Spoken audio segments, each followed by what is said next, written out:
बिस्मिल्लाहिर्रहमानिर्रहीम। अस्सलाम वालेकुम स्टूडेंट्स। अभी हम पढ़ेंगे इलेक्ट्रिसिटी के बारे में, इलेक्ट्रिक फील्ड और इलेक्ट्रॉनिक्स के बारे में।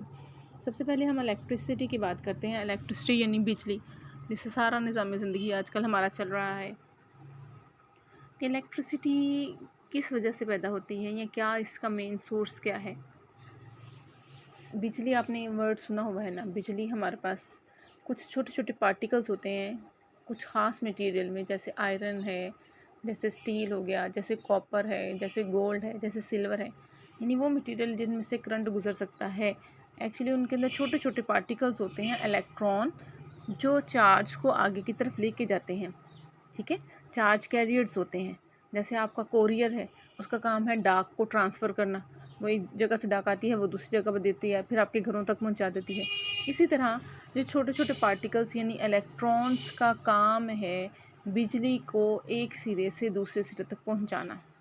ठीक है, जब आप स्विच लगाते हो, इसका मतलब है वो इलेक्ट्रॉन्स अब एंटर हो जाते हैं उस तार के अंदर, फिर आगे जो फंक्शन आप उसको कहते हैं वो वाला फंक्शन परफॉर्म कर देते हैं। ठीक है, जैसे लाइट चलानी हो या पंखा चलाना हो, जो भी आप उसका फंक्शन होगा वो उसके अकॉर्डिंग काम होगा। ठीक है, तो इलेक्ट्रिसिटी है फ्लो ऑफ इलेक्ट्रिक चार्ज। ठीक है, flow of electric charge, mostly वो इलेक्ट्रॉन ही होते हैं, कम ही है कि पॉजिटिव चार्ज हो, लेकिन ज़्यादातर नेगेटिव चार्जेस यानी इलेक्ट्रॉन ही चार्ज को फ्लो करवाते हैं। ठीक है, द रेट ऑफ यानी रेट ऑफ का मतलब पता है किस स्पीड के साथ, किस टाइम के साथ।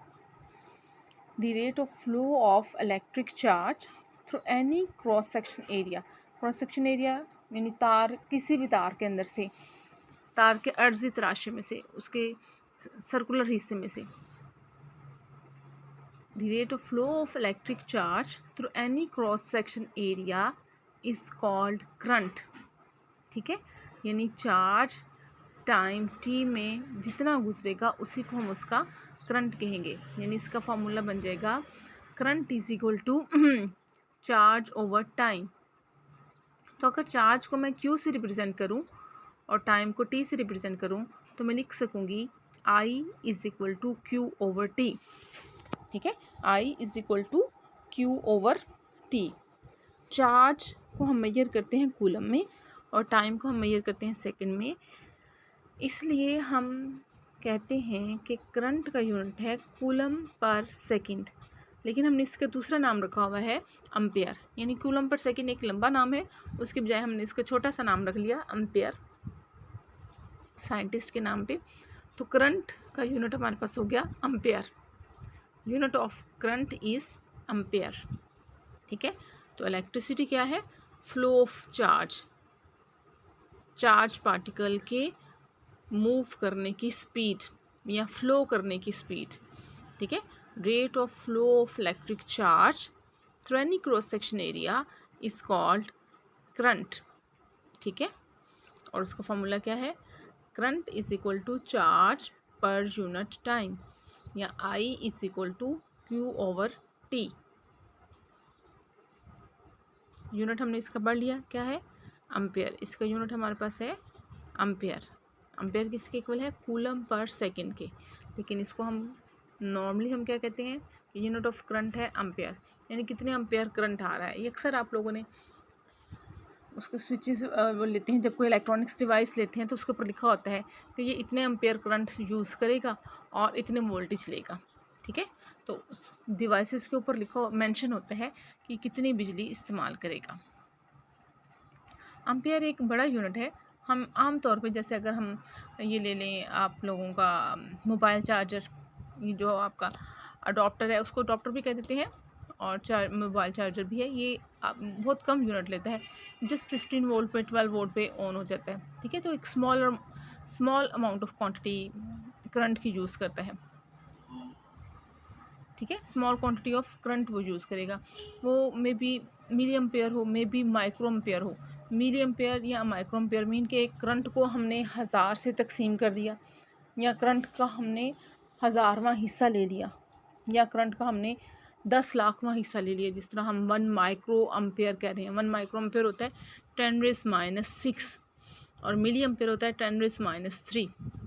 ठीक है, 1 मिली एम्पेयर स्मॉल यूनिट है करंट का, और किसकी इक्वल है 10⁻³ ये आम तौर पे लिखा होता है डिवाइसेस के ऊपर। आप चेक करोगे तो आपको, आप वो थोड़ा सा ध्यान दोगे ना तो डिवाइसेस के ऊपर, तो आपको पता चल जाएगा कि ये कॉमनली चीज़ें हैं जो हम घरों में आम तौर पे हमारे इस्तेमाल हो रही होती हैं और हमारी आंखों के सामने से गुजर रही होती हैं, लेकिन हमें क्योंकि उस वक्त उसका मीनिंग नहीं पता होता तो हम ध्यान नहीं देते। अब अगर आप देखोगे तो आपको पता चल जाएगा कि ये कितना कम एम्पेयर करंट यूज़ कर रहा है। ठीक है, जहाँ पे लिखा होगा 1 मिली एम्पेयर, इसका मतलब है कि ये एम्पेयर का भी 1000वां हिस्सा यूज़ कर रहा है। और अगर माइक्रो एम्पेयर लिख दिया तो इसका मतलब है कि हमने ये तकरीबन 1 एम्पेयर का 10 लाखवां हिस्सा यूज़ करा है, यानी बहुत ही छोटा यूनिट है हमारे पास करंट का, 1 माइक्रो एम्पेयर। ठीक है, करंट का सोर्स क्या है, कहाँ से हमें मिलता है करंट, उसके लिए आपने देखा ही है कि हम या तो स्विच लगाते हैं, बिजली से हमें मेन सोर्स से हमें बिजली आ रही होती है, या अगर आप अपने इंडिविजुअल लेवल पे इसको ही लेना चाहो तो आप बैटरी के ज़रिए से यानी सेल लगा देते हो। बैटरी या कोई सा भी सेल लेकर आप करंट को प्रोड्यूस कर सकते हो, यानी मेन सोर्स, एक बेसिक सोर्स उसका करंट का बैटरी है। ठीक है, बैटरी के अंदर एक्चुअली एक केमिकल रिएक्शन हो रहा होता है, यानी जिसकी वजह से वो चार्जेस को प्रोड्यूस कर रहा होता है। चार्जेस हमारे पास 2 तरह के ही होते हैं, पूरे यूनिवर्स में 2 तरह के ही चार्जेस हैं, एक पॉजिटिव है और दूसरा नेगेटिव है। ठीक है, तीसरा कोई चार्ज ही नहीं है, एक पॉजिटिव चार्ज और एक नेगेटिव चार्ज। ज़्यादातर जो मूवमेंट है वो नेगेटिव चार्ज की ही होती है। पॉजिटिव चार्ज हैवी चार्ज होता है, वो कम ही मूव करता है। ठीक है, तो इलेक्ट्रोकेमिकल प्रोसेस होता है जिसकी वजह से अभी मैंने आपको बताया कि पॉजिटिव और नेगेटिव चार्जेस प्रोड्यूस होते हैं। ये पॉजिटिव और नेगेटिव चार्जेस अपने ऑपोजिट टर्मिनल की तरफ मूव करते हैं, कुछ पॉजिटिव टर्मिनल की तरफ चल जाते हैं, हाई पोटेंशियल प्रोड्यूस, उसको कहते हैं हम हाई पोटेंशियल। ठीक है, और अगर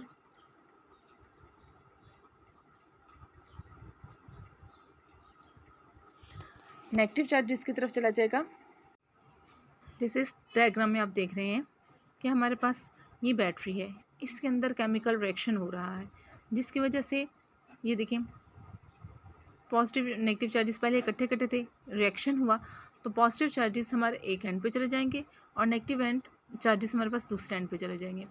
पॉजिटिव टर्मिनल को हम हाई पोटेंशियल या पॉजिटिव टर्मिनल लिखा हुआ है और दूसरे एंड को हम उसको नेगेटिव टर्मिनल या लो पोटेंशियल कह रहे हैं, या नेगेटिव टर्मिनल। पॉजिटिव टर्मिनल और नेगेटिव टर्मिनल, इसको हाई पोटेंशियल और लो पोटेंशियल भी कहते हैं। ठीक है, अभी मैंने आपको बताया कि चार्जेस जो हैं वो ऑटोमेटिकली लो से हाई की तरफ मूव कर सकते हैं। यहाँ पे अगर आप देखो तो चार्जेस सारे अट्रैक्शन महसूस कर रहे हैं पॉजिटिव टर्मिनल की तरफ, तो वो नेगेटिव चार्जेस से पॉजिटिव चार्जेस की तरफ जा रहे हैं due to source of attraction.